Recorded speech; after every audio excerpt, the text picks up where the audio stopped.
paano buga? Pag nagbuga po tayo, ha! Ibig sabihin, buong-buo yung binibigay mo na hangin. Ha! Hindi po tayo nagpapatay ng candle ng okay? Kaya wala pong mangyayari sa you. Head tilts and lift, you pinch the nose, and then you breathe. Ha!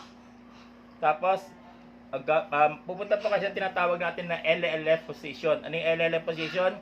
Look for the rise and fall of the chest of the victim.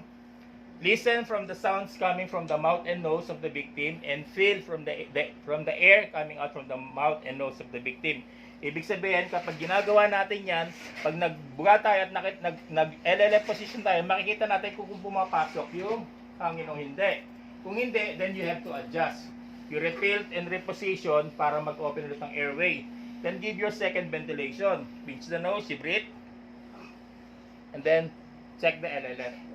Check kung pumasok. Ano yung pinakikinggan doon kung may hangin siya? Kung tumunog, kung meron ka marinig na tunog or may feel ka na hangin, ibig sabihin, there's a possibility kasi, during kasi assessment, para malaman mo rin kung humihinga pa yung victim, yung gagawin mo, checking for the breathing by LLF position. Pag wala pang air. Yung pinakita ko yung providing na ng mouth to mouth. So maganda yung tinanong ni Eagle, so babalikan natin ngayon yung how to check the breathing kung buhay pa yung biktima natin. One excuse.